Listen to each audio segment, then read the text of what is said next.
আপনারা দেখছেন SR24x7 news. জমির দিন দাঁড়িয়ে ফুটপাটে বাজার করা তাপস চ্যাটার্জি মানুষ হয়েছে। ফলে মনে রাখুন, এই বাচ্চাগুলোর জন্য আমি জীবন দিতে পারি, জীবনের সব কিছু দিতে পারি। বিধায়ক থাকি আর না থাকি, এই বাচ্চাগুলোর জন্য থাকবো বাচ্চাগুলোর জন্য বিষয়ে থাকবো। সুতরাং আমার জীবনে দারিদ্রতা ছিল, দারিদ্রতা এমনভাবে ছিল, পঞ্চমীর দিন পুজোর বাজারের মুখ আমি দেখেছি।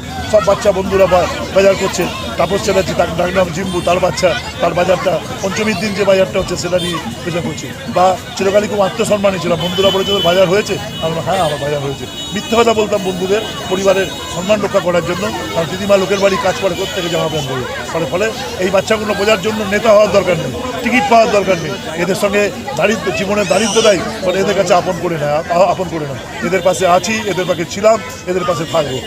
যতক্ষণ উপরওয়ালা আমাকে তুলে না নিচ্ছে, প্রাণ নিয়ে যদি আমি শারীরিকভাবেও থাকি, যদি আমার কাছে কোনো ক্ষমতা শূন্য হয়ে যায়, একটা বাচ্চাকে নিয়ে আমি নারায়ণপুরে এই চলো হাত ধরি পুজোর বাজার করি। 1000-এর কাছাকাছি হবে।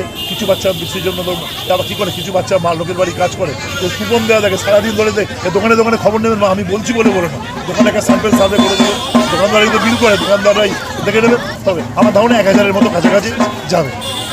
100টা আমরা রেখেও দিই। কোনো জায়গায় কোনো মিস্টেক হলে কোনো বাচ্চাকে তো ফেরত দেওয়া যায় না। কোনো বাচ্চা আমি এখন থেকে 5টা ওয়ার্ড হয়েছি, যদি পাশাপাশি ওয়ার্ড 2 নম্বর ওয়ার্ড একদম পাশে তাকে একটা দিই, 4 নম্বর 5টা ওয়ার্ডই কিছু যদি আমি যদি বিধায়ক শুধু 3 নম্বর ওয়ার্ড করলে খারাপ দেখায় বলে পাশাপাশি ওয়ার্ডগুলো থেকে আমরা দিই। এবং আমাদের প্রত্যেক কাউন্সিলর প্রতি পাড়াতে বস্ত্র প্রদান করছি। আমি চ্যালেঞ্জ করে বলতে পারি, হাত ধরা মানে এই হাত ধরাটা অন্য কিছু নেই। হাত ধরাটা হচ্ছে গরিব মানুষের হাত ধরে, শক্ত করে হাত ধরো। জনপ্রতিনিধি তোমাকে আমি ভোট দিয়েছি, আমি একসঙ্গে হাত ধরেই বিষয়টা করবো। এই হাত বলতে পারেন যে বিষয়টা আছে। সোরের একটা ডায়লগ ছিল, ঠাকুর এ হাত ফাঁসি কা ফান্দা হয় বলেছিল, ঠাকুর এ হাত ফাঁসি কা ফান্দা হয় বলেছিল। সুতরাং এই হাত হচ্ছে আমার কাছে পবিত্র। এই হাত দিয়ে মন্ত্র পড়ি, এই হাত ধরে মানুষকে এগিয়ে দিই, এই হাত ধরে পুষ্প বদল করি, এই হাত ধরে নামাজ পড়ি। এই হাত হচ্ছে আমাদের কাছে ব্যাপার, যে না একজনের হাত ধরা মানে ওই গরিব বাচ্চাটার হাত একজন নেতা ধরছে। শুধু ইলেকশনের সময় গিয়ে উকিঝুঁকি মেরে বলছেন আমাকে ভোট দিন, তা না। বাচ্চাটার হাত ধরে বলা হচ্ছে আমি তোমার সঙ্গে আছি, তুমি আমার নাতনি। বা কাউন্সিলর যে বলছে তুমি আমার সন্তান, আমি তোমার সঙ্গে সবার সাথে এই বাজার করছি। আসুন চলো হাত ধরি পুজোর বাজার করি। এই কর্মসূচি আমার জীবনে অভিনবত্ব কর্মসূচি। চলো হাত ধরি ঈদের বাজার করি, এই ব্যাপারটাকে থাকবে। কালকে লাউহাটিতে আপনাদের আমন্ত্রণ, আপনারা আসবেন। এবং জ্যাংরা হাতিয়ালা 2-তে আমি 26 তারিখ বা 27 তারিখ করছি। বাসে করে এখানে নিয়ে আসবো, বাচ্চাদের নিয়ে আসবো। ওরা কাপড় দেবে, বস্ত্র দেবে, আর বাসে করে এখানেই কুপন দিয়ে বাচ্চাদেরকে বিষয়গুলো করা হবে। ওটা একটু অন্যভাবে করা হচ্ছে। চলো হাত ধরি, চলো মমতা ব্যানার্জির হাত ধরি, পুজোর বাজার করি। অনুষ্ঠানটি করে থাকে ঈদের সময় এসব হাত ধরি ঈদের বাজার করি, এবং পুজোর সময় এসব হাত ধরে পুজোর বাজার করি।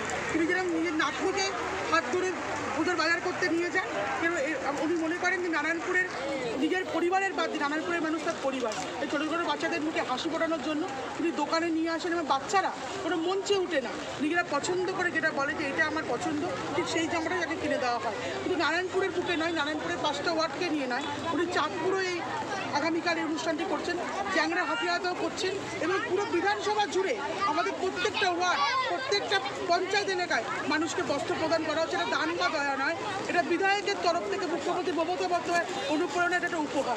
এটাই বিধায়ক অনেক ধন্যবাদ। তিনি সবসময় 24 ঘন্টা মানুষের পাশে থেকে কাজ করেন এবং অসহায় মানুষের মুখে সবসময় হাসি ফোটান। দুর্যোগের কাছে তো কারোর হাত নেই, কিন্তু পুজো এসে গেছে, এটা আমাদের একটা শিডিউল প্রোগ্রাম ছিল। বাচ্চারাও একটা আনন্দ তারা কিনবে, তাই সে বৃষ্টিকে উপেক্ষা করেই আমরা কেনাকাটাটা করছি। আমাদের সারাদিন ব্যাপী চলবে, দরকার পড়লে আমরা অনেক রাত অবধি চালাবো। এখন একটু বৃষ্টি পড়ছে, এখন একটুখানি ব্যাপারটাকে আমরা স্টপ রাখছি কিছুক্ষণ, আবার এটা চলবে পুরো রাত অবধি আমাদের এটা চলতে থাকবে। প্রায় 1000 বাচ্চাকে আমরা এটা দিয়েছি।